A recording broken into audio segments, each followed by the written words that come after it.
Welcome to another Milepost of the V-Twin Life. We talk motorcycles powered by those V-Twins, why we enjoy it, what they mean to us, and just why we enjoy the open road.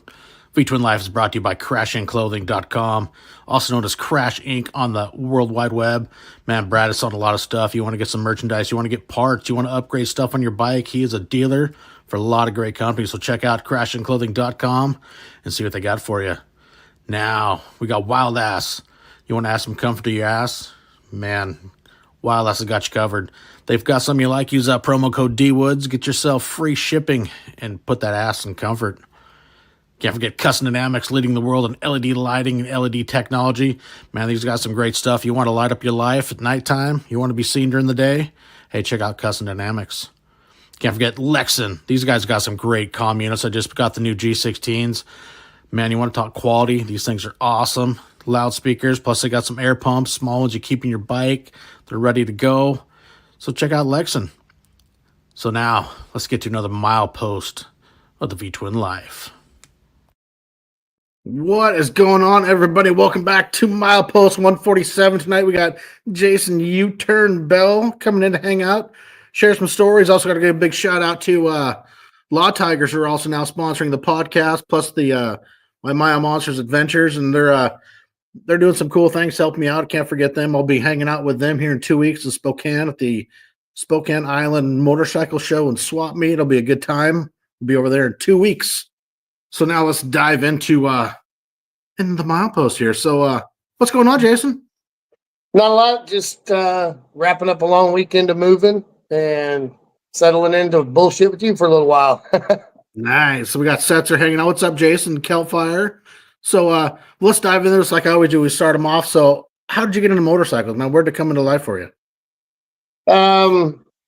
Just, from a young age, kind of like the old story you hear everybody, when I'd see a pack of bikes, that was my attention. I knew I wanted to have one. And I lived in Tulsa in the city limits. Wasn't really a city kid because we had a lot of woods to play in. I always wanted one, but just not in the city. And then my parents moved me out to a little town outside of Tulsa called Coweta, Oklahoma, and moved out there. And I was kind of like, what am I supposed to do out here? Play with the cows? And so being the spoiled kid I was, within about 3 weeks, I had a new fishing gear, new shotgun, and an 85 KX80. And that's where it started, was on that 85 KX80. And I rode the damn wheels off that thing for years. I remember those. I actually got a kid was racing it, so he had a lot of stuff done to it and stepped up to the 125. So I got that bike, and it would run like a striped ass ape. It was great. I had it for, I don't know, probably 5 years. By the time I was done with it, I would ride it and then have to push it back. It would just quit. Fork seals, engine work, mufflers, I broke so much shit on that, riding that thing hard, and then went from that to a Ninja 250, and then from a Ninja 250 to a Ninja 600. And those were kind of my teenage years and early 20s. And then I had a spell where I had 2 kids, ended up having to raise them on my own. Finally, when my daughter was, I don't know, it was back in 2010, I guess I got back into them and bought a hunk of shit called a Thunder Mountain Custom that was competing with the big dogs, and didn't keep that one long until I got me an 06 Road King, and haven't looked back since. So Yeah, the old 06. You get the old twin cam. Yeah, I love that 06. It was great. Ended up picking it up from an older guy that, you hear it all the time. They put all this stuff on the bike, never ride it. I got it in 06. I bought it in 14, and it was an 06, and it had 8,000 miles on it. And then I proceeded to put another, I don't know, maybe 55,000 miles on it, and went from that to 08 Road King, which I don't know. I really didn't like the 96s that much. It was a dog, and one of my exes was a whale. So if I was going up a hill, I had to drop it from 6th to 5th to get her up the hill. And then so I went from the Road Kings into Road Glides, and I'm on my 3rd Road Glide right now. And, barring ever having the money to buy another bike, I probably won't ride anything but a Road Glide. It's just for me, it's the best. It's comfortable and it lets me just get out and go. I can spend all day 500, 800,000 miles and come back and not, yeah, you feel you rode 1,000 miles, but it's not what most people would think. So those bikes treat me right. I love them. It seems to be the consensus with a lot of people, and you get up to those whether I mean, some guys love their electric glides, some guys love the road glide. And it's like you get to that the fairing mounted touring bike, and it's like, cool, this is the one for me, and it just sticks. Yeah, I had a buddy actually came in and big old guy named Bear, former Marine, several tours and Flusion stuff. But this guy Bear's like 6'7", maybe 350, and he had these set of 21-inch Carlinis on it. And he pulls in, he's like, "Hey man, take it for a spin." Well, first of all, I'm like this, so I'm like, all right. So I spun it down the street and back, and I came back, and I'm like, "Man, you're an asshole." And he's like, "What?" And I was like, "I'm getting one of those." And it's 2 months I had one, and I had another buddy of mine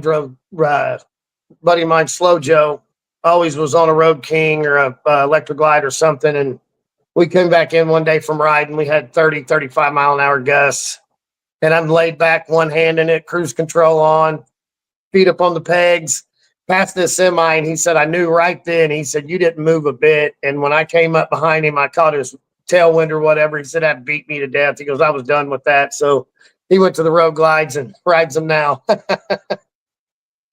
Although bucket, I mean, for the wind and what, the protection, I mean, they're great, especially with headwinds. And I mean, like up here in the Northwest, you go ride down the Columbia between Washington and Oregon, and man, it is known for being a windy mofo through there. I mean, I've bucked some headwinds where, I mean, I had mine wide open and I couldn't get past 65, 70. And if I let off the throttle, it was like I was slamming the brakes on. You couldn't get your speed back. But handling wise, you would have never known. Wow. That's the worst I think I've ran into. We came I do a lot of like 5-day shots over to northeast New Mexico into Colorado. I love the lower Rockies there around Santa Fe and Angel Fire and Red River and shit. So, and we same thing every time. We wake up in Raton, New Mexico. We're going to go down to Clayton, come back in through Boise City and the Panhandle. And every time it's some kind of weather. We were out there, I think 3 years ago, and from Raton to Clayton, we had sustained winds of, I think we had sustained of 50 or 55 and gusts up to 60, 65. So I've never ridden anything where you just have to ride sideways. And then I had to look out of the corner of my eye. If I looked straight, it was I wasn't wearing my helmet like I should be, but didn't even have one with me on that one. So that pounded me from there to Clayton. And then from Clayton to Boise City, I mean, they were gusts up to 50, sustained winds of 40. And it's just like, oh my God. By the time I got to Woodward, Oklahoma, which is about 3 hours from Tulsa, it finally let up. And thank God, because I was done. That day just beat my ass. It was 650 miles of just fight it all day. Those kind of days will take it out of you for sure. It can take what should be, just a nice mild day and just beats the body. It just fatigues you. Yeah. Yes, it does. It will wear you out physically and mentally. Oh, yeah, it's like old Springer Mike. Yeah, the Columbia River Gorge can be brutal. It's no joke to ride in the heavy winds in that canyon. I really want to get up there and see that. That's some of my goals is up your way. And then I want to go up to Maine and New Hampshire and stuff. I want to go to Bar Harbor, Maine, so I can pig out on lobster for a couple of days. And it gives me an excuse to get up that far, go right up there. But I definitely want to get over to Washington and Idaho and shit. I've been out that way as a kid. That's where I got lucky. Kind of where I got my travel bug is my mom and dad every year took me on a 10-day vacation somewhere. Probably been to 38 states, Canada twice, Hawaii twice, Mexico.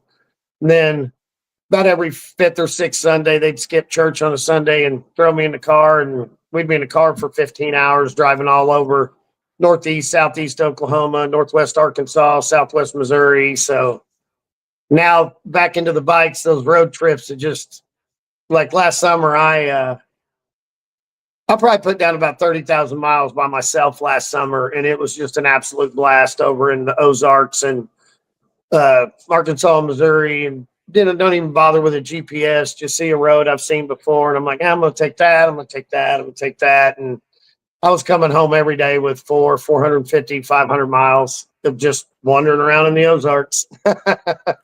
I've seen a lot of, a lot of the YouTube videos and, hear a lot of people talk about the Ozarks. It's definitely a place I want to get through and ride. And I know like Setzer, he did a great video, some, shorts and whatnot, and reels down riding through the Ozarks. It just looked fucking gorgeous.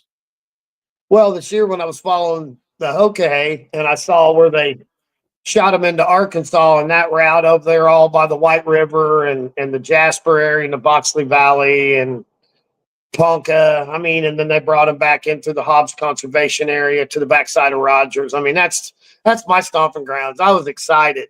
And I had a few of the riders, old Mike Neal. He wasn't real happy about coming through there. And I think he might have done it in the dark and he didn't enjoy it as much as I did, but I get it when that bike's packed down like that and you're trying to navigate those roads in the dark. Yeah, that would have been real interesting.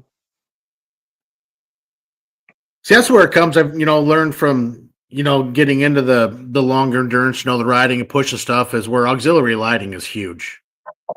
Getting those extra lights in your bike, especially for nighttime, because either you're going to be riding early in the morning, you'll be going to late at night. And man, having more lights, I don't care what they say, the stock lighting on anything sucks. So anything you can do to help it to see more, even at night and increase your safety, seeing more, but even during the day, helping yourself be seen.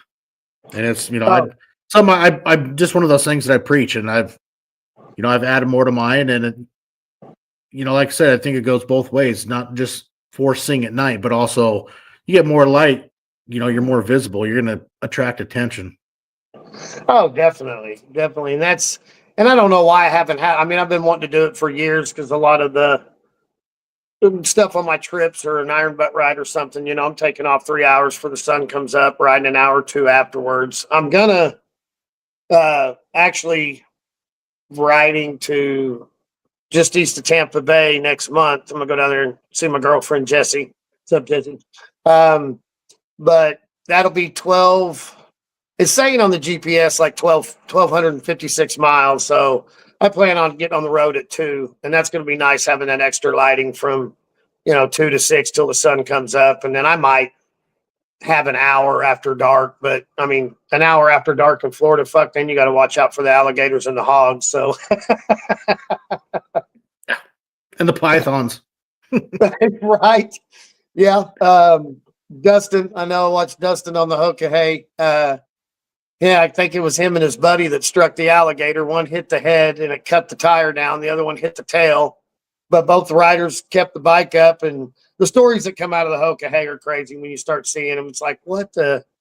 You guys are already riding through a hurricane and now you got alligators. I think that just that story alone, the alligators. I mean, I've tangled with a raccoon once and got lucky where it hit my peg and flipped my leg off and scared the holy shit out of me. You got like Setzer and the coyote, or, you always hear, people with deer, but to say you hit a fucking alligator, that's some whole next level shit. That's not something that's real common that I think a lot of people are going to be able to say, I hit a fucking alligator once going down the highway. I mean, Jesus. Not only I hit an alligator in a fucking hurricane. I watched these guys take off the Hokahay that morning and I was looking at the miles and figuring it, crunching numbers. I think they all had probably 1,400 miles of that fucking hurricane somehow, some way. And I just thought, my God, that's riding. Those are riders to plow on through that. Yeah, the Marine riders, the Adirondacks are fantastic riding in New York. The other ones I've heard about, like because I've had a FDLX Brooklyn and Von Gasfalt on, and I've also heard some other East Coast guys talk about the Catskills are beautiful to ride through. And I think I believe they're upstate New York. I could be wrong. But yeah, that's the cool thing about this is just hearing about all these other places and, places to ride. And plus now, all the YouTube and whatnot. But when you can get that, firsthand knowledge, like, doing this, talk to people and hearing their places. And it's just pretty damn cool. Yeah, and that's what I've took from a lot of your episodes, and I mean even your stuff when you were talking about with your dad and you guys go up in the Cascades and stuff, and it's just added so much to my list. I'm not. I like going to the rallies, but I go to the rallies to go ride, so it's probably why I haven't been out to Daytona. I'm just it's flat, it's the beach, I get it, but I want to go up to Laconia and get up into there. Of course, when you get over to Sturgis, I mean, it's just, I can't get enough of the Black Hills and stuff like that. So, and then what do you got? The one down in Bandera, Thunder in the Hills. The Texas Hill Country is phenomenal. Love to get down there and ride. Yeah, it's true. I mean, South Dakota's awesome. It's like even, Amy and I were talking tonight with a friend. It's like, you want to go over and see shit. Fucking don't go during Sturgis. I mean, go into June, early July, get over there pre-rally where you don't got a million other people, but it's a lot easier to see stuff and go check things out and not be crowded out of seeing things that you want to see. Yeah, and that's one thing I've done I've always gone the week before leading up. I'll stay for opening day and then get out of there, and I'm probably going to go ride Colorado a couple of days on the way home. But being over there, even when the rally, I'll get people up you better get up at 6, eat, be ready to go by 7:30 because we're heading for Iron Mountain and Needles. I want to get over there and enjoy that shit, Custer, before everybody gets over there. So my friends ride me. I still get text messages now that my buddy will send me. He's like, kickstands up in 7 fucking seconds. Come on, let's go. And I'm like, well, you guys want to go see some shit or you want to sit in traffic all day? Alligator and a hurricane sounds like a country song. That's good, Jason. Oh, I love it. Yeah, that sounds like the redneck shit right there. It does. So what got you into, enjoying touring and, really exploring on a motorcycle? I think it just comes from when I was a kid and getting a road trip. And then before I got back into the bikes, I'm huge into trout fishing. So I did a lot of, driving out 3 or 4 hours to these trout streams and fishing all day and coming back. And it's just the road trip. It's the aspect. And then shit, you get on it and do it on a bike. And I go on some of these roads I've been on 3 or 4 dozen times in a car. And it's a whole different experience and ride. And for me, my friends don't understand it when I go do 1,000-mile ride or, go somewhere on the first day, 700 or 800 miles to get there. And they're like, man, how is that even enjoyable? Well, what's enjoyable for you might not be for me and vice versa, but it's enjoyable for me to just get down and knock down those miles and cover a bunch of ground and see shit. And like Chris Hopper does. I mean, you can't beat that. That guy will ride, get off the bike and go fucking fishing or, taking pictures or something. That's right there. That's how you enjoy it, man. It's what we enjoy. Just because you doesn't mean it's not fun. And I love it. I love seeing stuff like that. And I've actually started carrying a fishing pole. So I'm going to do a little bit of more of like Hop does and just find a stream here or there and get off and fish it for a second. So I can't get enough traveling time. I love it. Just to go out and see everything is great.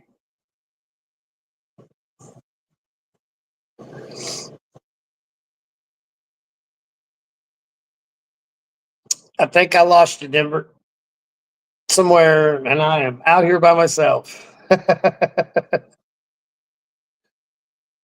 So might be having some technical difficulties on Denver's end here. That's great. Go shout out to my buddy over here in Tulsa at Bloodline Bike Works. What's going on, Chad Owsley?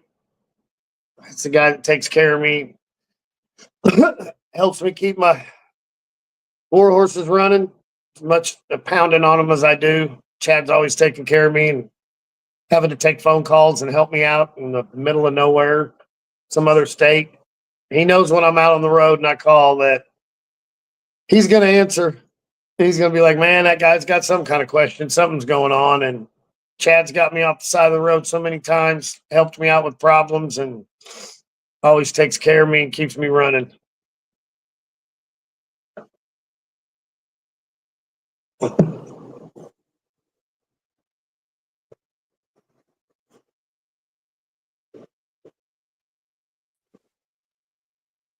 Okay, now my internet's back. How about that? That was cool. Okay. So was I still going there? Because I was just trying to talk. I don't know. I lost all my dealing. My webcam. We lost Wi-Fi and it's back for now. So hopefully it stays. That was fucking cool. All right. Gotta love technology. Right. Well, I mean, hey, at least it's not happening to me because there's a thing in my life called the Jason factor. It is real. And it'll turn a simple 3-hole oil change into an all afternoon ordeal. I don't know why, but it happens. Yeah. So, yeah. So, okay, back to traveling by motorcycle and long distance riding and having fun. Yep. So, and that's one thing I've gotten into over the last couple of years is the moto camping.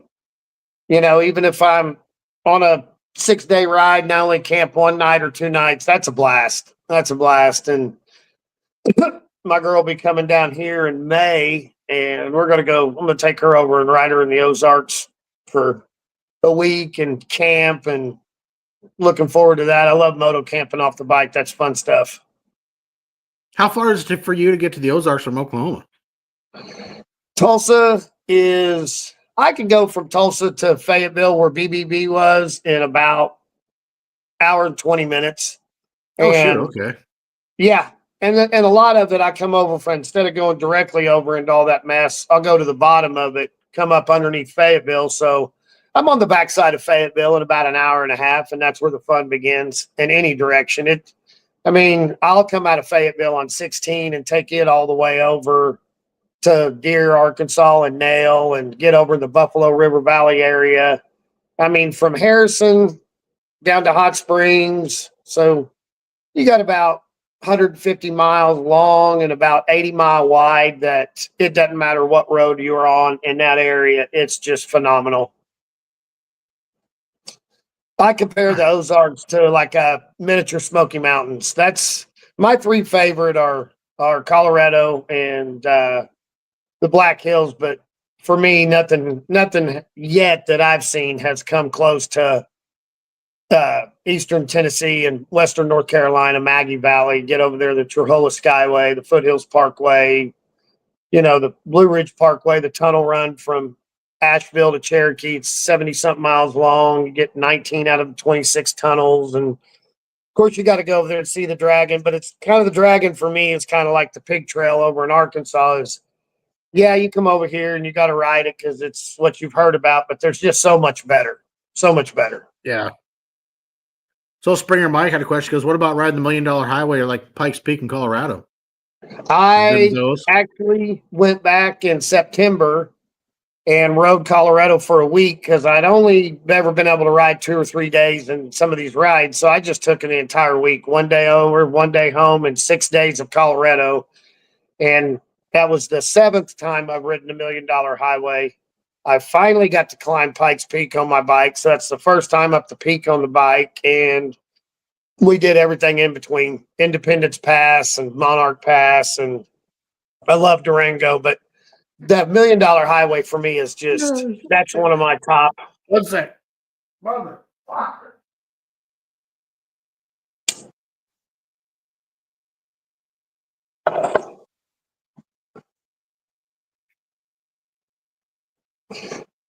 This can be one of the podcasts. And then my lights just turned off my shop. This is going great.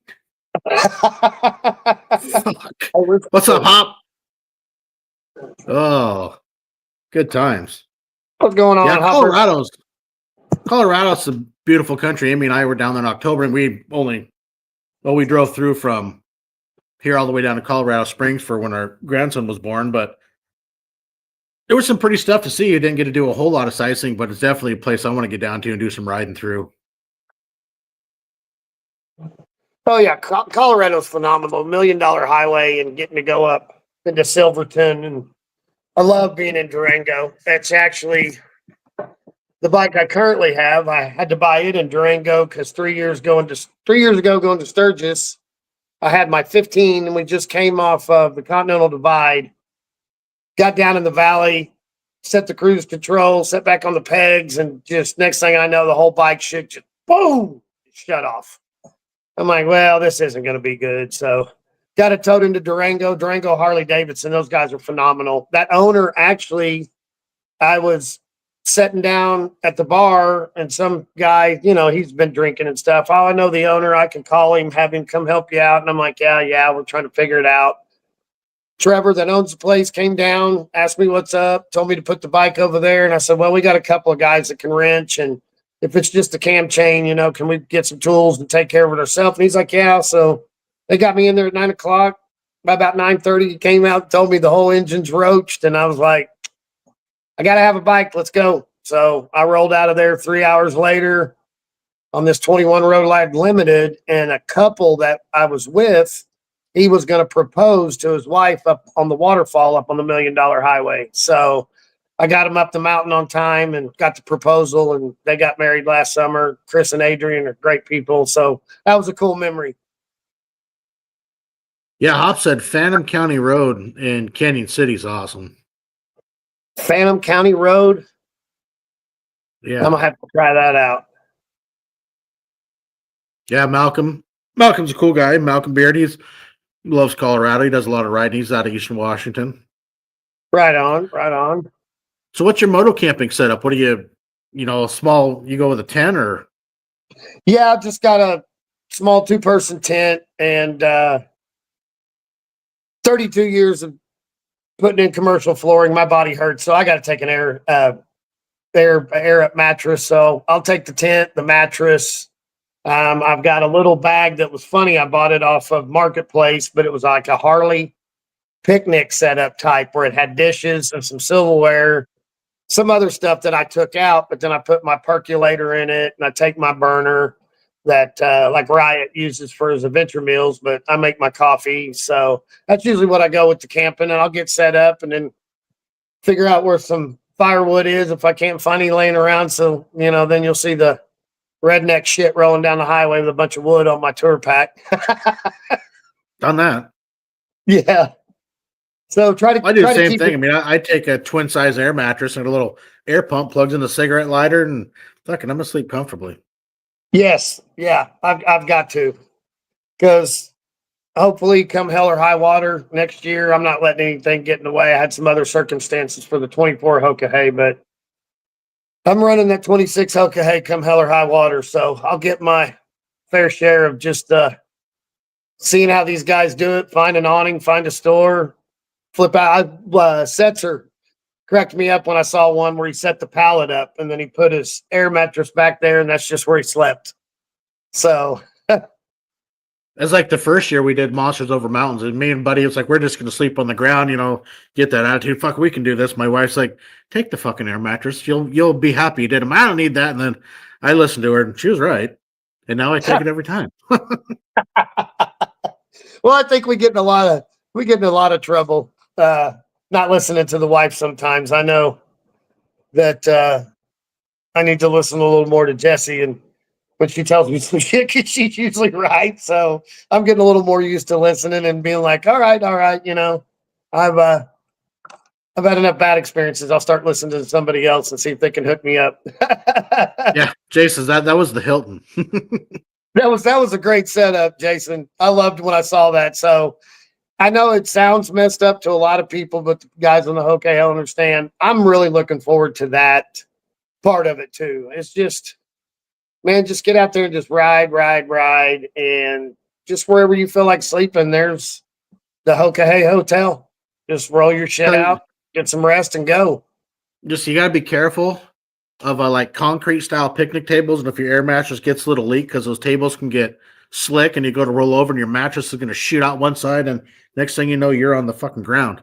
That happened last year. I hit my buddy Maurice was in a hammock, and I flew off the table. I hit him like 2 a.m, scared the fuck out of him. Now that's one thing I did pay big time attention to, and watched watched his instructional videos over the hammock, and I'm really leaning forward to that. So I think I'm going to grab one and then try it out, see how it works out for me. He seemed to be able to set it up pretty quick, and they're quick. I have one. I've never taken on any trips. I mean, I set it up a couple times in my backyard to see, how easy it is. I mean, you can set them up quick, and the nice thing, they take up like little of hardly any fucking room, because they will compress to a bag that's like 6 inches by 3 inches. Yeah. And everything's so small, so it doesn't take up a lot of room. And it looks like a really comfortable alternative to rolling that mattress out on the ground too. The biggest thing I know from, well, just like watching YouTube videos and whatnot is you want to have something underneath you for insulation, though. From the air coming underneath you, or you'll freeze your ass off. I didn't even think about that. Yeah. A lot of things, like when, watching these camping YouTube videos, which I do a lot of, a lot of the guys with hammocks will use an underquilt, just hangs on the hammock to insulate you from the bottom. Yeah, I don't know if you noticed. I can't recall, but was Loco using anything like that when he climbed up in that hammock? I don't remember. Huh. I liked following him with the. He went with the Lexan comms, didn't he? Yeah. Yeah, and watching him and it was just the audio was, considering you're riding through a hurricane, you're getting pounded by rain. The audio was it was crystal clear. It was great, and that's one thing I felt bad about those guys. Not only the hurricane, but then they start running them out through Angel Fire and Taos, and they're having mudslides there, and then you end up out in the Moki Dugway, where you're in the desert, and then they're getting rained on there, and it would just seem like they just got poor Mike. He dealt with so many nights of rain. I think I talked to him the morning after one of them where his tent collapsed and he was just defeated. And he's like, nah, ain't even messing with it. I'm just going to lay in here and sleep. Yeah, I remember all wrong way. The guys, when they, got down here after it, it's like, 20 something straight days of riding in rain. Like, Jesus. Yeah. It was just incredible to watch it all the way across the country. And that's just the level of those guys, and I admire, and I'm just in awe of them. The way there's so many of them, like, especially like Wrong Way. I mean, the guy rides like a machine. It's just, and then Daniel Bell that won it. I mean, Dirty Dan. I'm lucky enough to call him a friend, and God, I can't believe it. And then Setzer, the way he rode, it was just, didn't matter what was thrown at him. They just rode just like a machine and plowed through it. It was so cool to watch that. It's fun to watch and follow along. It is fucking impressive. Yeah, I got my first taste of it in 18. I only live about 3 hours from Medicine Park where they have the taco run.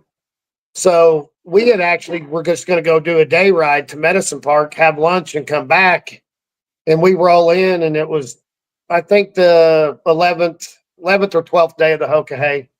So there's a lot of people there already. There's Hokahay stuff everywhere. I'm like, what is this? And as I found out with the Hokahay family, everybody is just they're so cool. They're so friendly. I mean, they started telling me all about it. So I followed it a little bit in 20. And then in 22, I just cracked out for probably 15 days watching that tracker. And then, having to miss out on 24 was a hard pill to swallow with a lot of the shit that happened to me last winter, breaking my leg, going through divorce, a bunch of crap. But just to be able to watch it 24, and man, I'm looking forward to it. It's going to be one ass kicker of a challenge, but like everybody says, you get to that other end, you do it the right way, do what you're supposed to, ride your ride. It's a life-changing event. I've heard that from a lot of these guys, and I'm looking forward to that change and that challenge. I think the cool spin is, a spectator for 24 was like hopping and solo doing the live commentary on Facebook daily, getting on there and watching that. That was absolutely fucking cool as shit to watch. Yes, I watched hours of Hop and Solo, and to hear him talk, and then, just Hop's insight on it. I mean, that guy's riding knowledge is insane, and along with Solo, they both know the country, and when you get guys that have a riding resume like those guys that have been all over, they know the countryside. A lot of these places, they've been through so much of the country, and so getting, they have that personal experience and know to add to his locations. And man, it was so much fun to watch that. And then, there are people calling in and, live call-ins on the show and shit. It was like, fuck, it was just, it was awesome.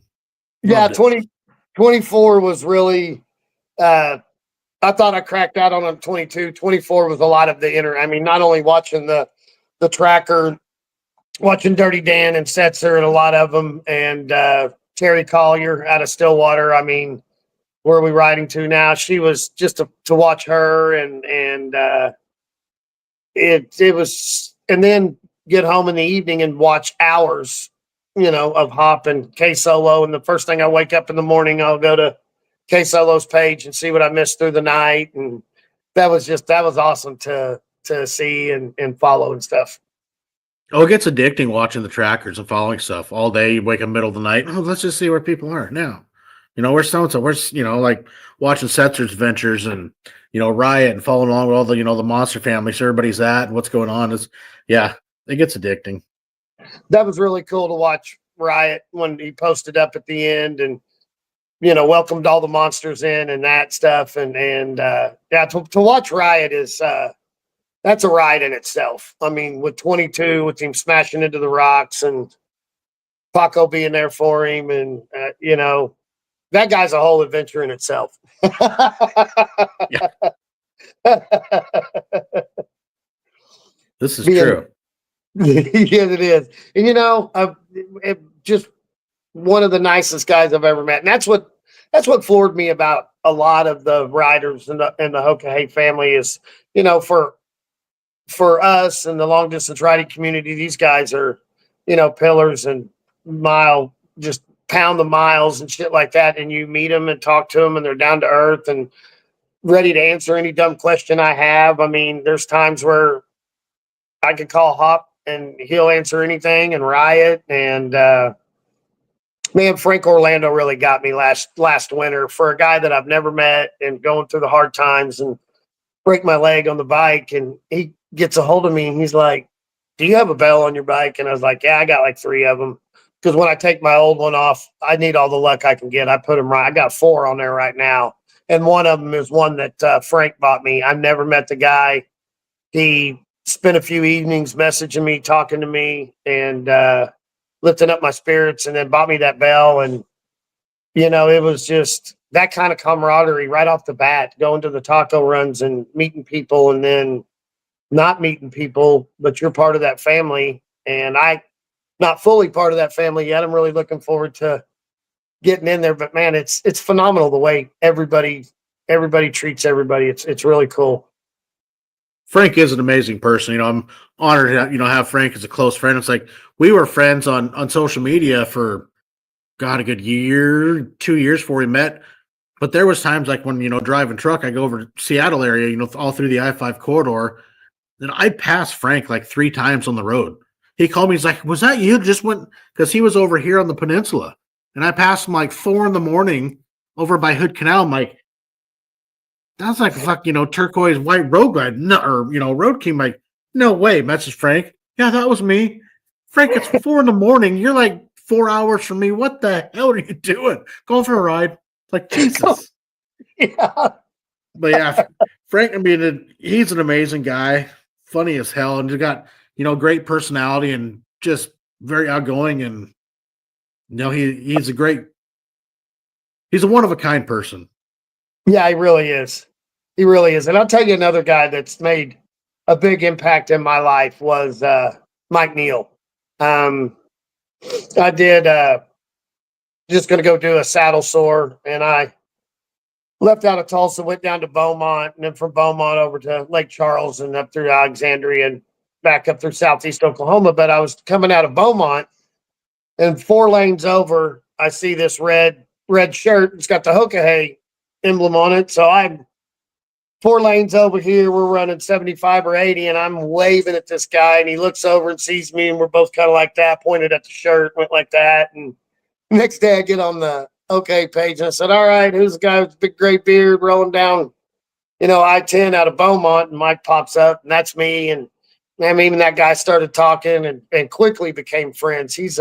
Mike's a solid dude. And then last winter, going through a lot of what I went through, that guy on a daily basis was calling me every day, call me or text me and just talk to me about anything and shoot. And that's what I was supposed to ride the 24 with him.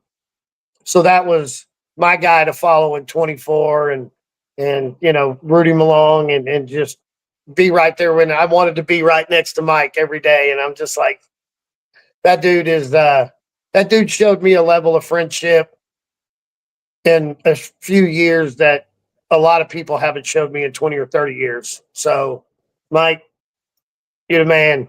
Thank you for your friendship. I appreciate it. Pretty sure I met him in 22. He was down for the goat. He was down for the goat tour, that the movie theater. Maybe He that's has where a it was. blue road glide, got a big Santa Claus looking beard. Yeah, you. I think he did meet you. He said something about talking to you, but that was a big. Yeah, I Might have think been. actually, yeah, I got I got pictures with him down there. Now thinking about it, I know what you're talking about. Yeah, yeah. Mike's a great guy. Great guy. I'm glad that he had went out in 22 and had some issues with his hands, and they were going numb, and had to have some surgeries and rehab back from that. So 24, it was unfinished business for him, and to see Mike cross, and maybe he finished in somewhere between 16 and 18 days, but to see him cross that finish line in Homer was that was really cool for me to see him accomplish it. And and then the next 2 or 3 days all he did was rest. Boy, Oh, I don't blame 24, anybody for that one. yeah, 24 really whipped up. I tell you, my favorite 24 finish line memory was Brian Williams, boost fighter, Spike. Did you see when Spike came across the line and all he wanted was pizza, and somebody brought him a pizza, and oh my God, he chowed down. Looked like he was eating the best pizza he ever had in his life. That was fucking great. I haven't Well, got I'm to sure meet. if that many days, you just simple little things, and yeah, the things you want at the end, I get it. Yeah, I mean, there's so many adventure meals you can. I mean, I know Riot seems to love them, but there's only so many adventure meals you can eat before it's hard to beat out a nice fresh pizza. And Spike tore that fucking pizza up, and it was great. Yeah, give me a pizza and a cold beer. And then there's so many stories that came out of that, but I've never got to meet him. But just following him, watching, we were talking about him earlier. Was Doc? Why can't I think of his name now? It's totally escaped me on the panhead. Oh, hide. Hyde. That was that was the epitome of a rider right there. A 48 panhead, and then to keep it running through the whole event and be able to work on it and keep that bike moving. And at the end of it, to see the list of stuff when he made a post about it, the stuff he had to fix and how he had to fix it, and what days it was happening. I was just like, wow. That's one of those where Yeah, you 'cause I had to go, cut into sleep too. what's that? I had to cut into sleep too. Yes. It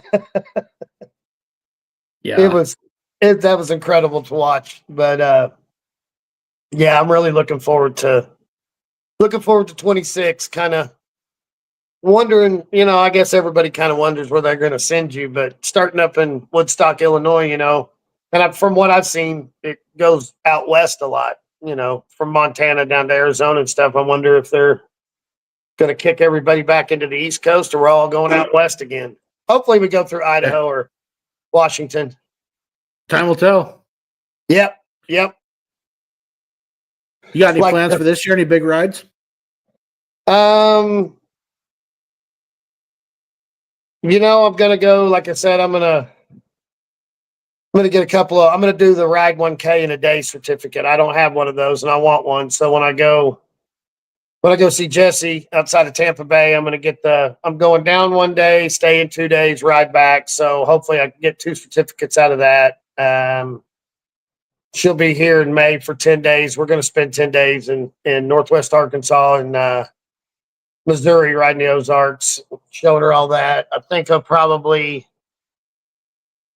ride back down to Tampa at the end of the summer. But at some point, I've been wanting to do it for years, and I want to do the 2,000-mile ride in 48 hours.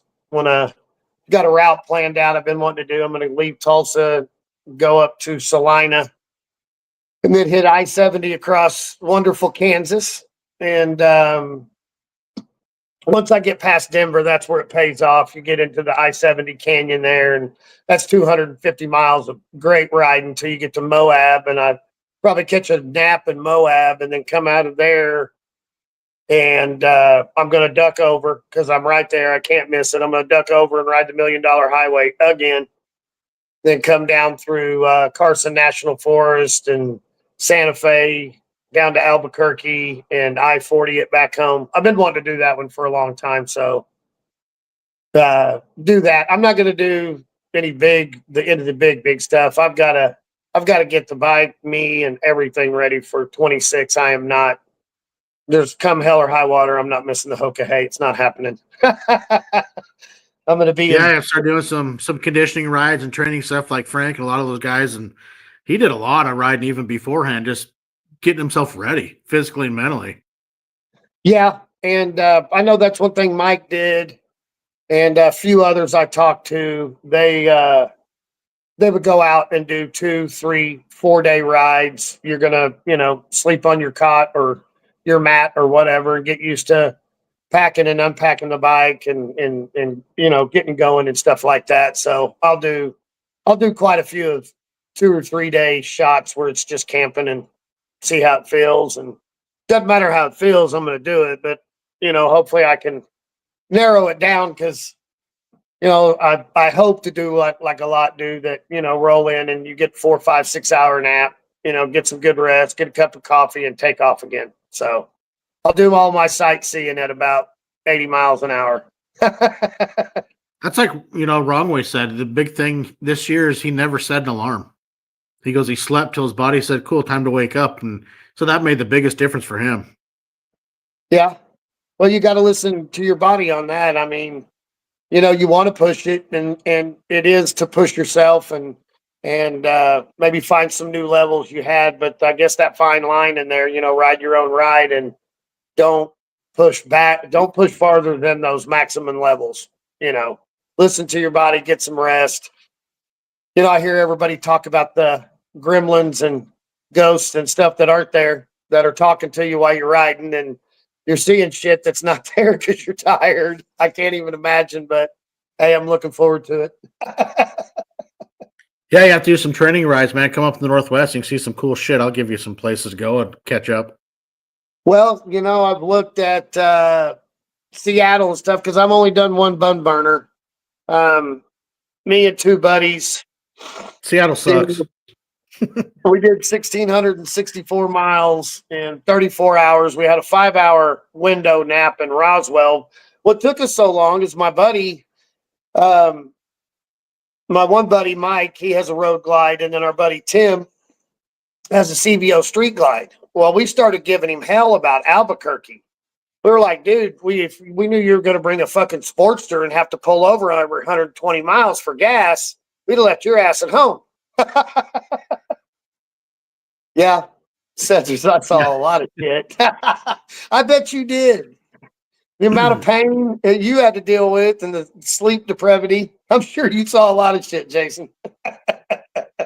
Navi, you think the Ozarks, that area is pretty cool. Cascades are fucking beautiful to ride through. You can zigzag, got all the different paths. White's Pass, Blewett Pass, Coyotes Pass, Chinook Pass, Stevens Pass, North Cascades, Anderson Pass, Rainy Pass.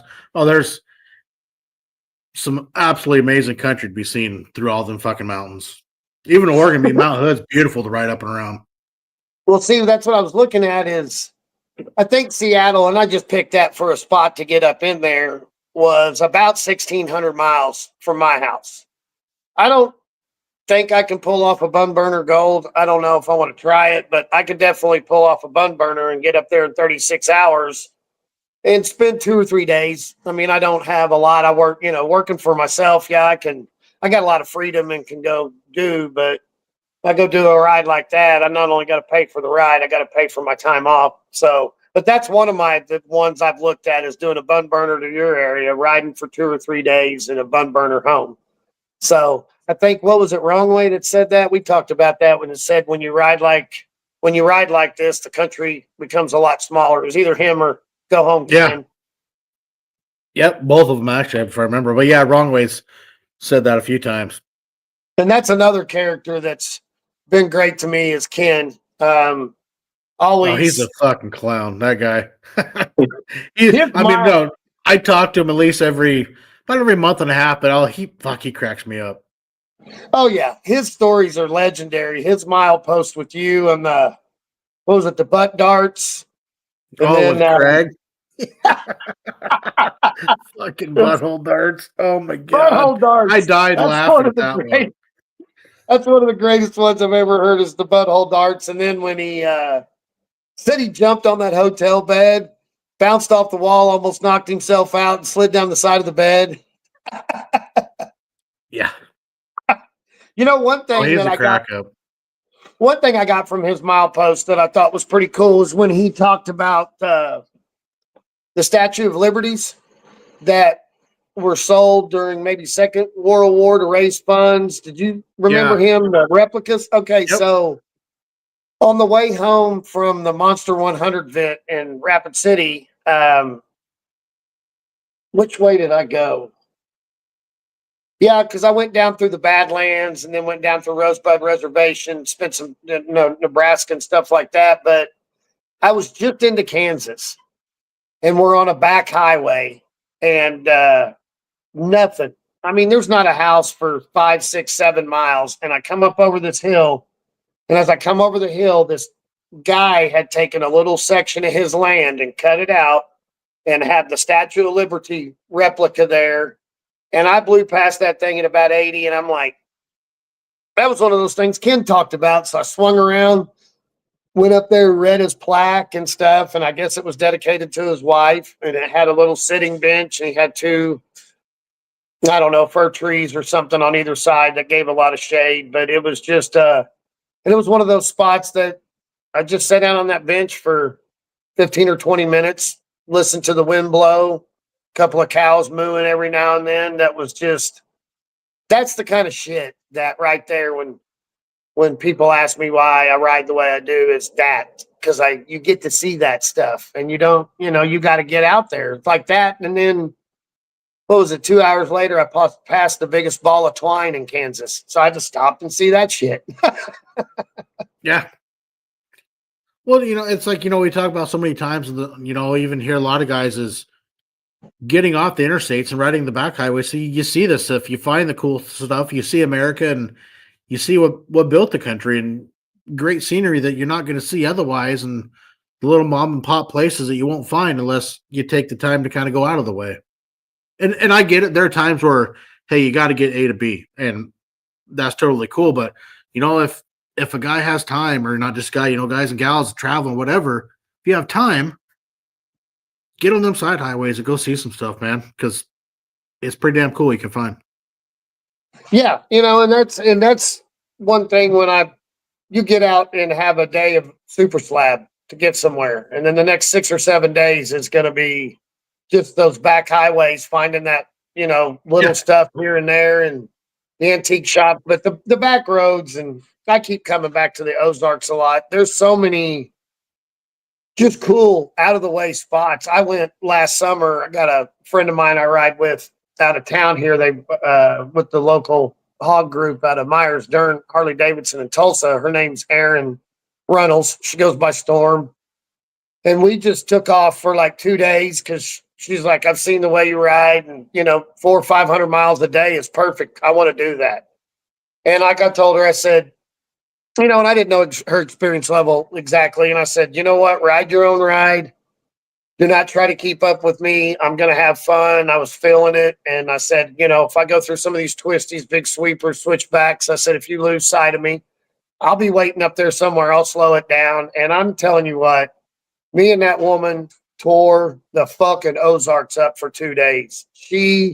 That girl's a rider. Man, she can put it down. I'm telling you, she stayed on my tail, and we had stopped at one point or something. And she's like, you know what? I don't really think I've ever seen somebody throw a big bike around like that. And I was like, well, I'm kind of feeling it and playing.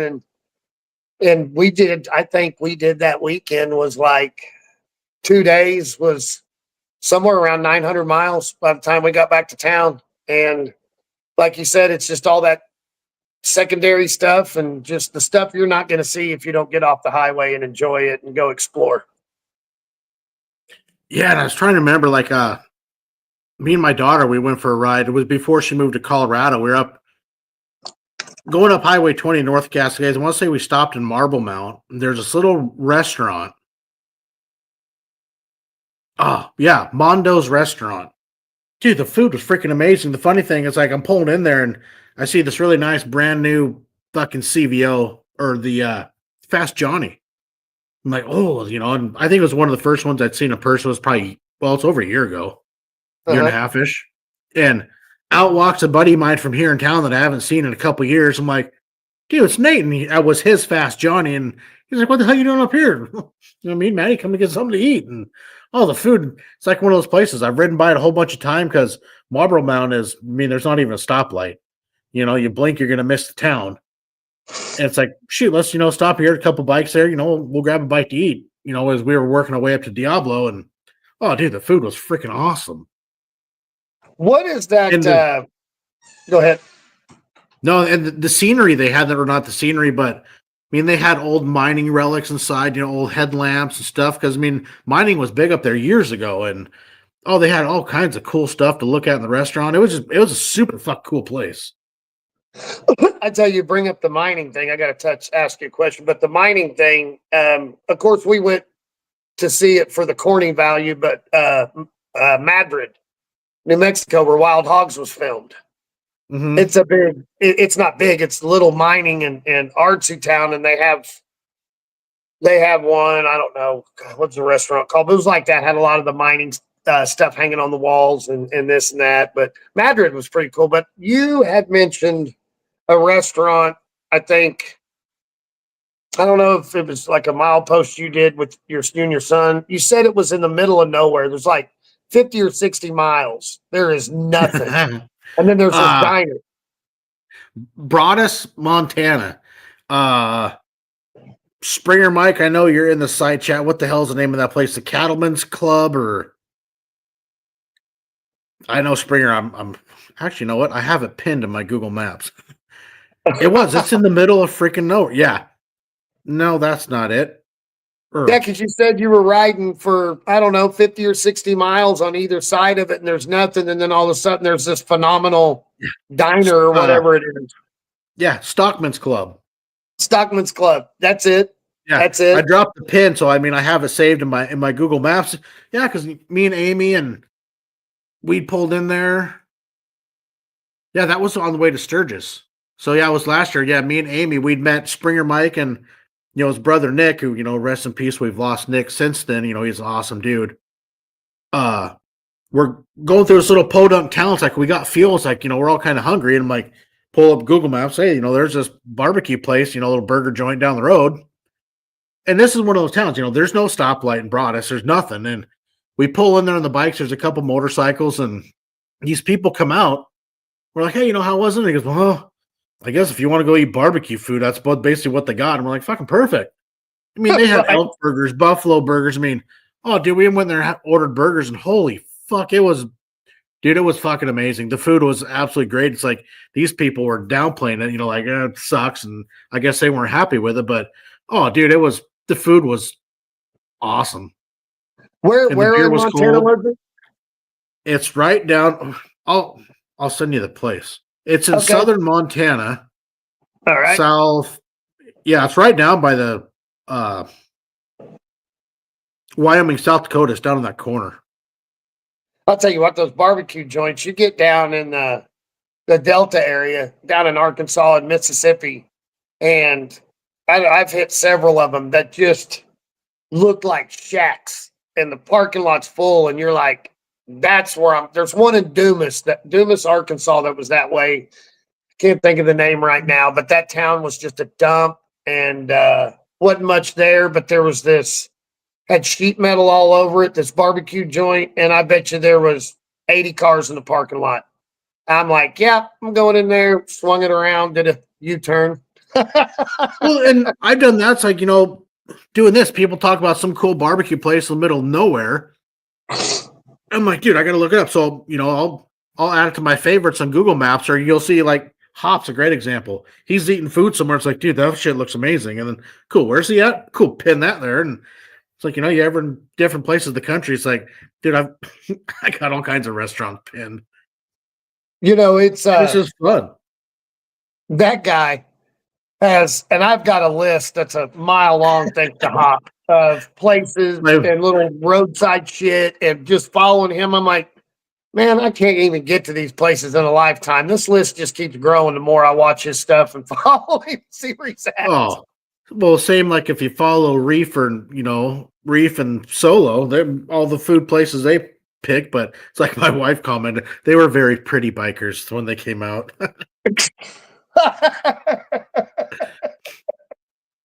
That's a nice way to put it, I guess.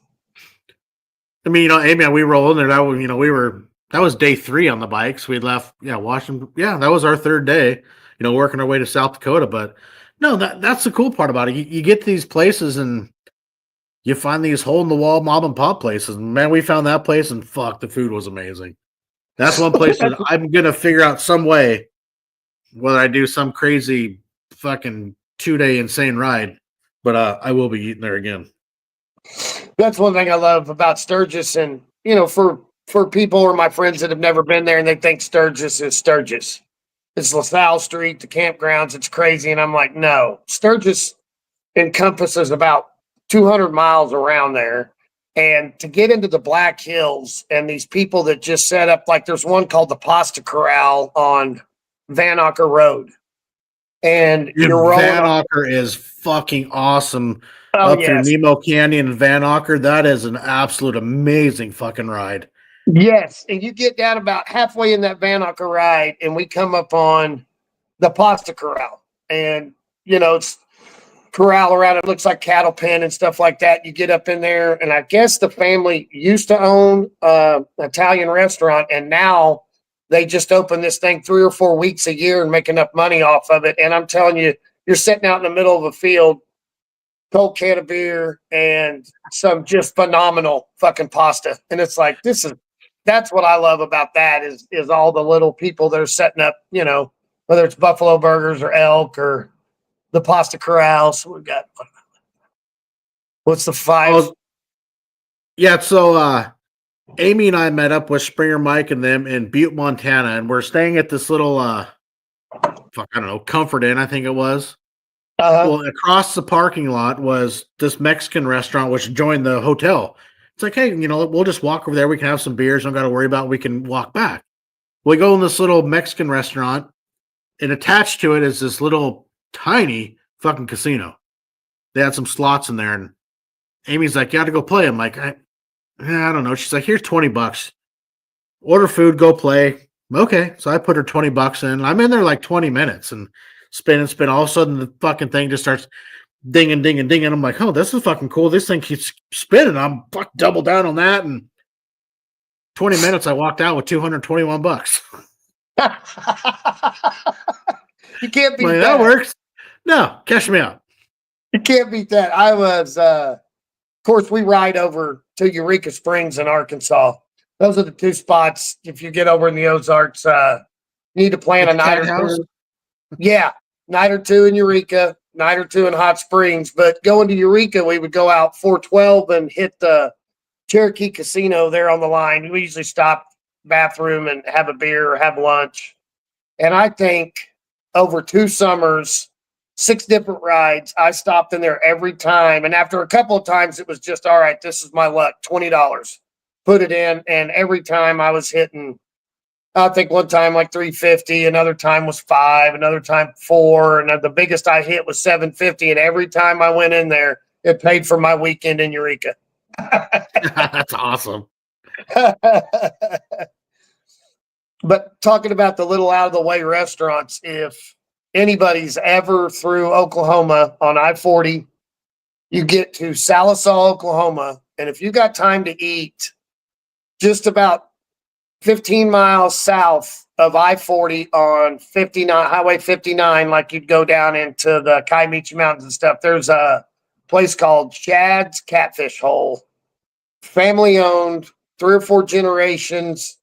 You go in there with your catfish. They have all you can eat brown beans, all you can eat coleslaw, all you can eat hush puppies. And then it goes with some of the best catfish that I've ever tasted in my life. And outside, it's a blue sheet metal building that says Shad's Catfish Hole. Doesn't look like much, but those people that run that, the family that runs that, they're phenomenal. And oh my God, the food's insane. crazy good.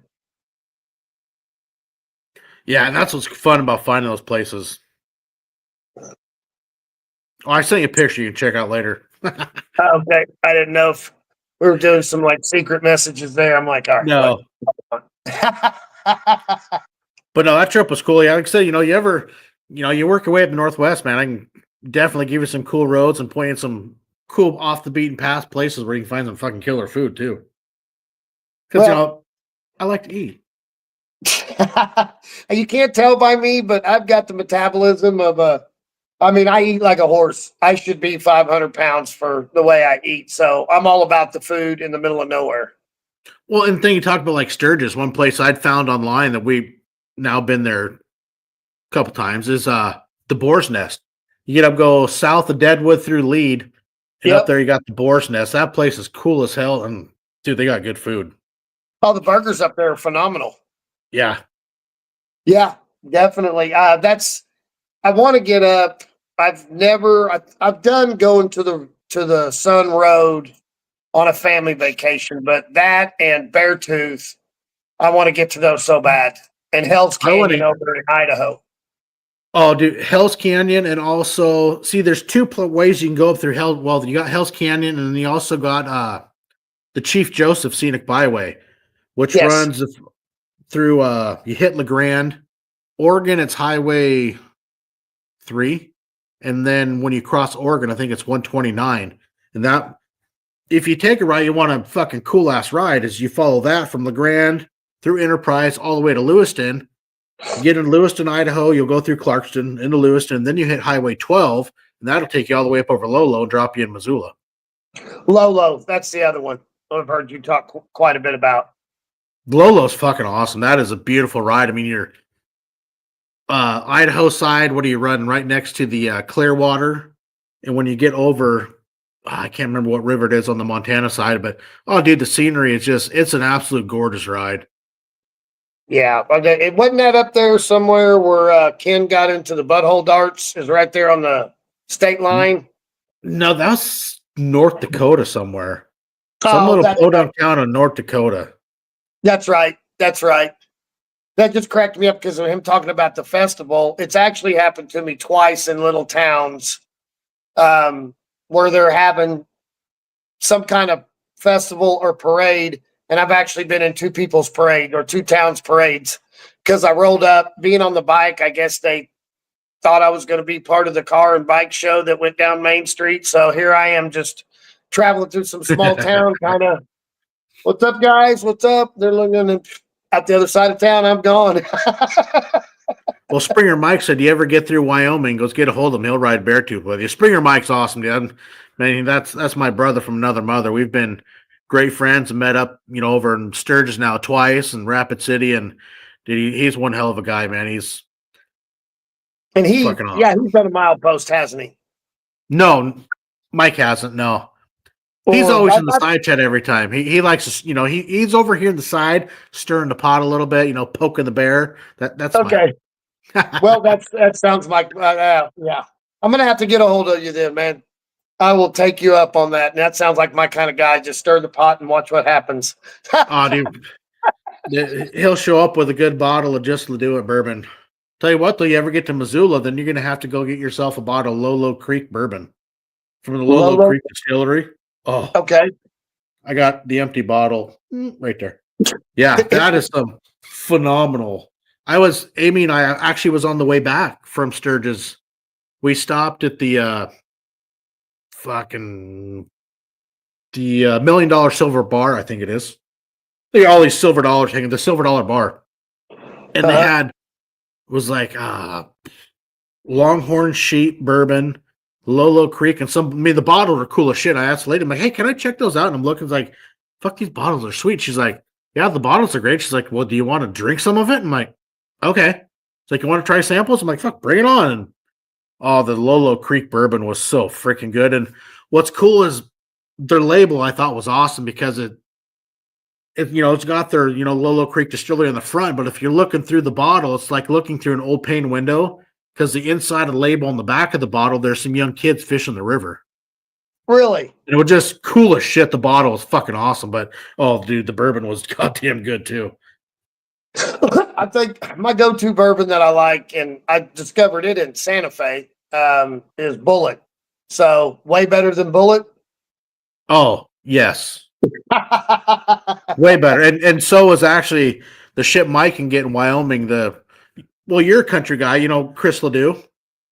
His Yeah. family has started, they have the Ledoux Brewery and Distillery. So this is the just Ledoux bourbon All right. Hell yeah. from That's the right up my Ledoux alley. family distillery. And oh, dude, that shit is fucking good.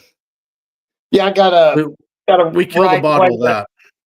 Got a ride playlist with over 1,100 songs, and I think there's about 20 of them that are Chris Ledoux tunes. So Oh, yeah. yeah, definitely like some Chris Ledoux. Yeah, see, I've been thinking about getting back over like Missoula area to get another bottle because it's 500 miles from my house to Missoula. So it's like, little bun burner, get some bourbon and come back home. There you go. Man, I'm jealous of that area up there being able to ride it. And I've got to see a lot of cool areas, but up in and that's one thing that I really, really just, man, kind of, as far as the riding part tore me up this year for the Hokahay was when they went up through and around Glacier National Park and Banff, Canada. They rolled right through the Lake Louise area. That's just that whole area is phenomenal. I got to go as a kid, and I can't wait to get back there on a bike. Talk about that. Then the North Cascades, you have Lake Diablo, Okay. which is like brilliant emerald freaking green. It is fucking amazing. I'll send you a picture of that, and you'll look at that, and you're like, son of a bitch, I need to work my way this way. Have you been up to Crater Lake? That's another ride I'm looking at to there. Love to see that. Yeah, Crater, that's the deepest lake, I believe. I want to say United States. Really? Yeah. Hell yeah. It is freaking deep. Because that was on the list for to try to get down there for one of the Moss Over Mountains ride, but with traffic in the summertime, it's like, man, I don't know if we'd be able to make it. And because, you know, I try to structure it, you know, the first day is a bun burner, and then, you know, the second day, you know, you do 500-ish miles and whatnot for a easier day too. But, you know, when you got to deal with traffic, you know, try not to ride for 22 hours, which seems to be the way things go lately. But, you know, it's all part of the fun games. Yeah, those days can turn out like I was telling you. My Monster 100 ride went from Tulsa to Webb City to the Iron Butt sign. I've been wanting to see that thing for years. I thought that was so cool, and be able to sign his board he puts in his barn. And you know, it's just supposed to be an easy peasy 536 miles up, 536 back. Well, I took out of Webb City, and 4th of July. I mean, I get it. It's the 4th of July, but it's early in the day. There was 15 restaurants in that town. I think 2 of them were open. So by the time I got screwing around looking for somewhere to eat and come back, I made the wrong decision and ate at Applebee's, where I had a good dinner, but took too long. So I come west out of there, and I was heading for Sioux Falls, and I was going to jump on, I believe it's I-29, and come down through Kansas City. Well, I get about 80 miles from I-29, and the sky just turns black.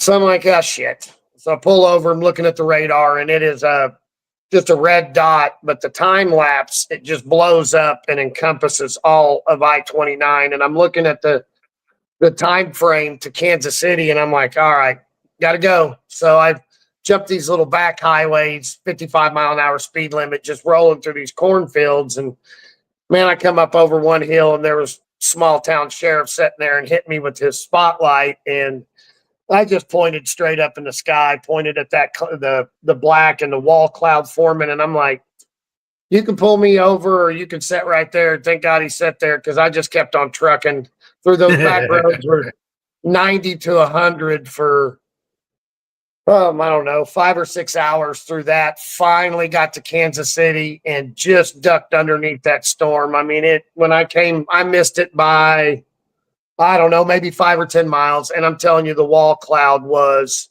horrendous. And when I came down underneath that, looked at that radar, saw I was in the clear, I was like, all right, here we go. And then the day just started wearing and wearing and wearing. And I remember being in Coffeyville, Kansas, about 2.5 hours from my house at 10 o'clock that night. And I'm like, son of a bitch.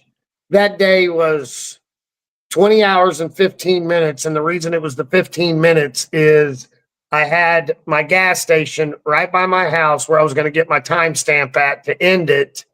And I didn't even have the gas to make there. I literally came off the off ramp in Tulsa off of our Highway 169, rolled off of it about half a mile to QT, a Quick Trip, a gas station, and that quarter mile before the gas station, the bike shut off. There were no more fumes, and I rolled it right into the gas station. So, and I'm only 2 miles from the other gas station I wanted to hit. Man, that was a 20 hours and 15 minutes. It was 1,121 miles, and that day just whipped my ass with that storm and trying not to get caught in it. The worry, I was just like, this is going to be bad if I get caught in this one. It's like, all the ones, most of the saddle swims I've done have always been, back highways and whatnot. And it was 2 years ago where me and Michael Nielsen and Frank and all of us, we were going down to Turbo's birthday for Mile Monster deal. It's like, knowing we were going to be staying in Sutherland, Oregon for like 4.5-ish hours, taking a power nap. I'm like, dude, there's no way I'm going to get a saddle sore. So it's like, fuck even pulling receipts. I mean, it was I-5 from Olympia, Washington. I rode down the canal, down 101, hit I-5, and, we didn't get off I-5 till after LA. And it's like, fucking, I'm not going to pull receipts because I won't get it. We pull into Sutherland, Oregon. I take 4.975 gallons in a 5-gallon tank. But it's like the next morning we're rolling. I still had my rev, I had rever running the whole time, even when we stopped, and we're flying down. I just hit my rever. It's like, 1,021 miles. Look down. It's like, Jesus Christ, it's only been 21 hours. And we stopped for like 4.5 hours. And, at that point I realized, like, dude, when you hit the super slabs, like, you can really kick up some miles as opposed to, doing, the, saddle sores and getting your fucking 1Ks on a back road. Cause that was the first time I really ever tried, wasn't trying because I figured I'm not going to have it because I'm used to doing it on the back highways where you don't get the speed that you can going down the super slabs. Right. It's like, well, shit. I could have got, another certificate, but it's like, oh, well, lesson learned. Cool. Maybe next time I'll pull receipts, even though I know I'm going to be taking a, 5-hour break. And I-5, that's insane. That's just like, I came down through that on that 09 or 08 Road King. And like I said, it was a dog. Didn't have the juice needed, but man, I don't know how far I ran at 100 miles an hour. I-5 was insane. Yeah, it can, especially you get Southern California. Once you get down, Sacramento can get to be a cluster, but I think once you get down around Bakersfield, where there's nothing, I don't understand why it's not 4 lanes instead of 2. It's like stupid because it's fucking desert on either side and traffic sucks. It's like, why is this shit wider? I don't know. Right. Have you got to ride the Truckee area around Reno and Truckee, California? No, what's great? Well, no, not there.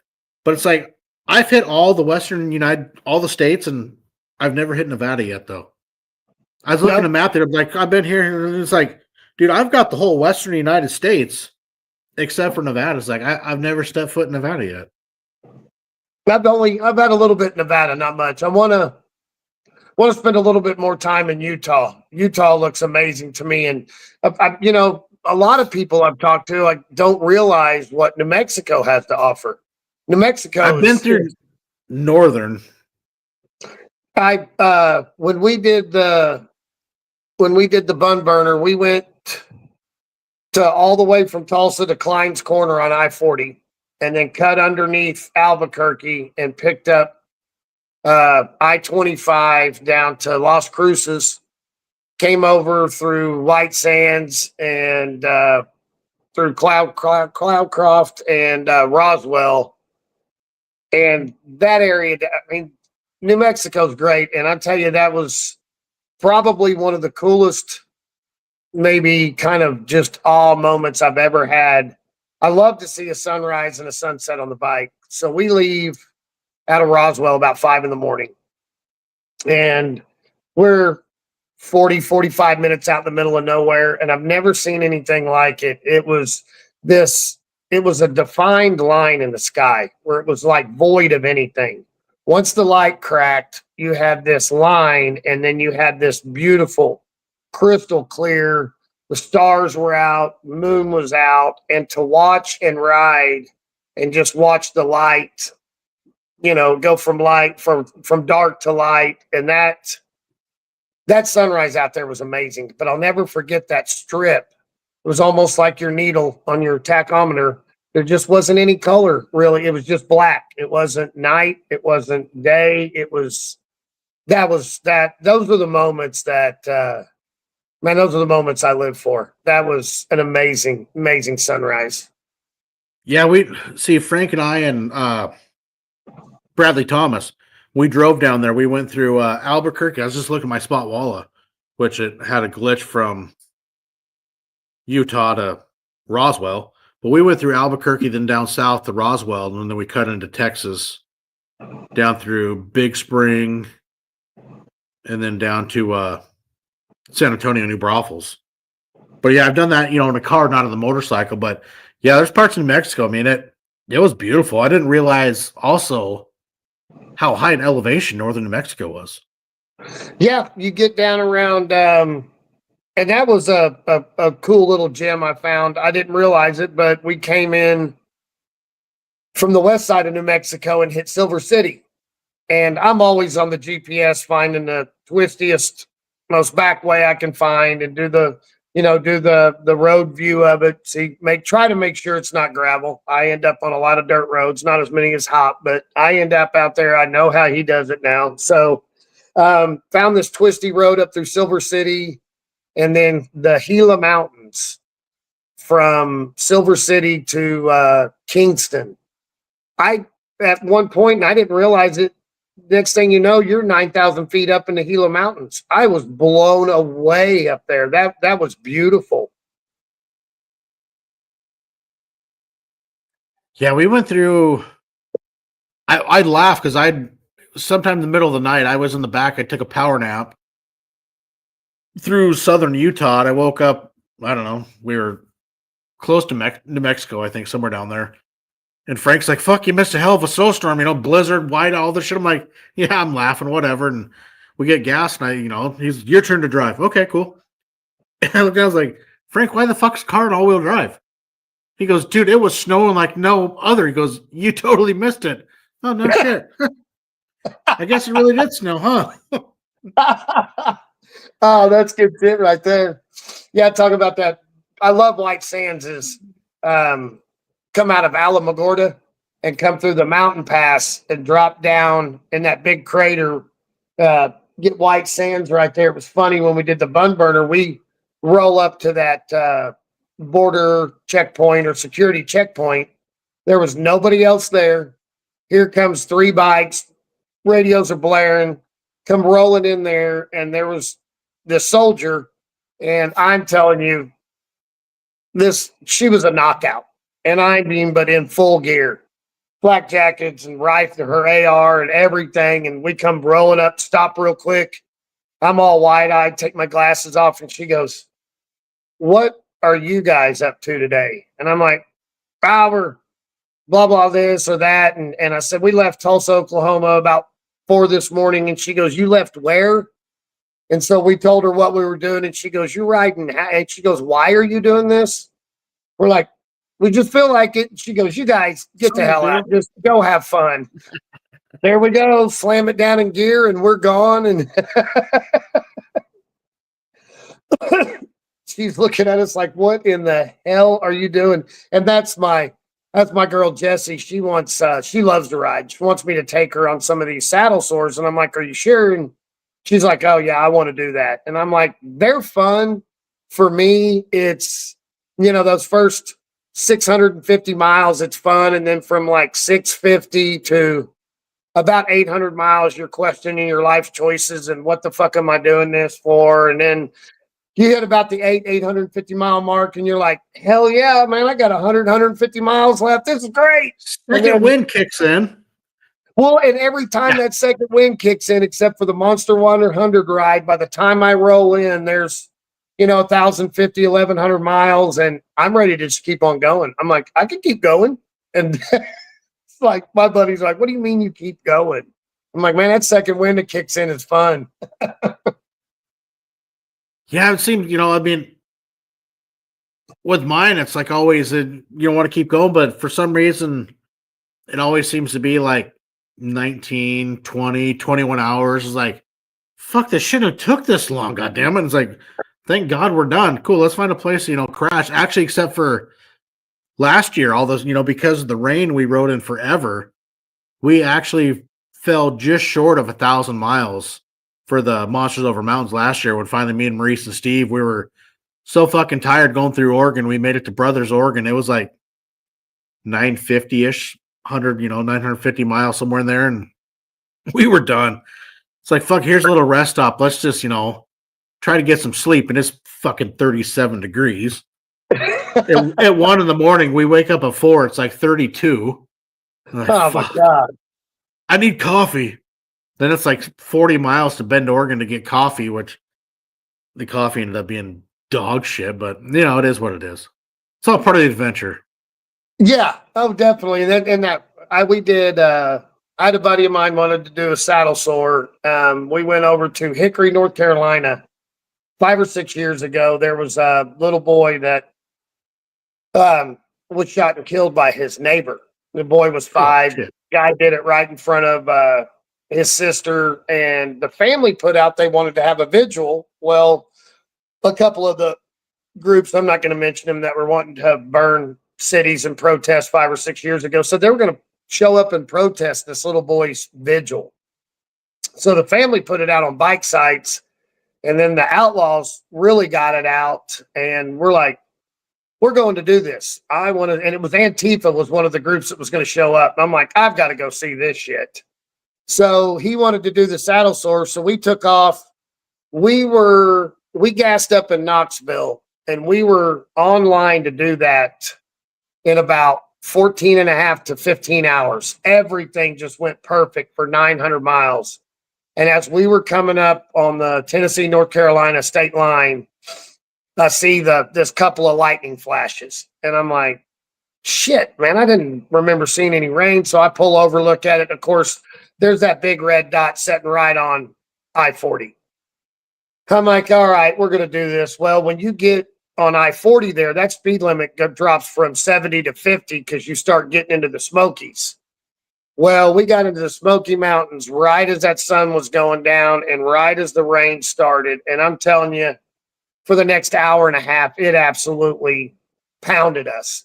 It's the most, I don't know, it's the most scared that I've been riding in a storm. It's pitch black. The only way you could see where the road was to follow somebody's taillights. So when they went up and around a curb and the barricades, you lost their taillights. You didn't know where the road was. We were running 25 mile an hour maybe, and I had got to the top of this incline, and I hadn't been watching behind me to keep my buddy in sight.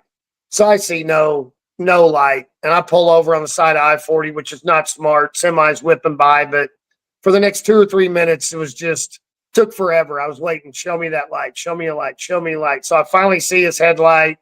He gets up by me. We take off another 30, 40 miles, and the rain stops. So we stopped at the North Carolina Welcome Center there and get up there, take our rain gear off, kind of anything else that might have been a little bit wet. We change. The temperature's dropping. It's getting cool on us. He said, I know I really want to get this certificate, but he goes, how much further do we got? And I'm like, dude, we only got like 25, 30 miles to Hickory. We're almost there. This thing's almost over. We climbed this incline for about 2 miles. And at the top of it, I see a sign that says Hickory, North Carolina, 76 miles. And I just was, I just dropped my head and I'm like, well, shit, what's another 76 miles at this point? He was trying to text me, pull over this, that. And I was just like, nope, I don't want to hear it. Let's go. We're this close. So we rolled into Hickory, North Carolina, I think, with 1,086 miles. And what was cool is our hotel was in between the dealership and a bar. So we show up at the bar, we're getting a beer. Some guy makes a comment about how looks like we've been riding all day. So we tell him where we came from. And he said, where did you guys come from? We're like, Tulsa, Oklahoma. It's 1,086 miles. And he's like, holy shit. And pokes one of his buddies, starts telling him. And before we knew it, we had a crowd of 15 or 20 people around us asking us questions, buying us beers, buying us shots. And I looked at him. I'm like, hey, that was a hell of an ass kicker at the end, but this is a good way to end it right here. Exactly. That is a good way to end it. So, yes. and that's all the fun stories and the good times that we all gonna have riding and doing this fucking, like Rice says, doing epic shit. Yes. And So, Ryan puts it perfect with the epic shit. That's no kidding. And boy, he just pulled that off. I think that is so cool to see these guys knock down the 100,000 miles a year and just the adventures they get amazing. to go through. And watching when Hop did the 100,000 miles in 100 days, to watch and see all those places, but then just to almost like watching the Hoka. Hey, you're just following it, looking for posts. Where you at? And then to see their maps like Riot's done, or Ken or Hop, or even Twister, see their maps and it's just, that's insane. I want a picture that looks like that. Yep, no shit. So, well, buddy, hey man, thanks for coming and hanging out and sharing some stories and shooting the shit, man. It's been a good time for an hour and a half. Man, I'm telling you what, Denver, I really appreciate it. You like you when you called me up the other day and asked me to do this, I was like, man, shut up, quit annoying me like that. But I was blown away that you asked me. I was honored. This is badass. Thank you so much. I can't even express my appreciation for it. It's awesome. Been awesome. Well, kudos, thanks for being a guy that loves motorcycles, likes riding, because that's what this is about. It's about the community that we enjoy so much, and we all enjoy two wheels, and that's why I do this. It's meeting more people, sharing stories, and building friendships, and man, that's what it is. So thank you to you for being you and doing what you do and enjoying riding and sharing the shit, because I enjoy it. Oh yeah, and your show is great. I've all the mileposts I've listened to and all the information I've gained from it, and the following the people. Denver, you got a great show, man. You do a great job. I love it. It's been an honor to be on here. It really has. Well, thank you. So hey, don't go anywhere though. So hey guys, man, thanks a lot for tuning in tonight. It's been a good time knocking down 147. Hopefully next weekend we're gonna get Salty Badger back. He had some health stuff, so we had to postpone his, but hopefully he'll be back Sunday. So hey, thanks all you guys for tuning in and hanging out and supporting this fun adventure, because it's a good time. So until then, hey, ride safe, have fun. We'll catch you guys in the open road.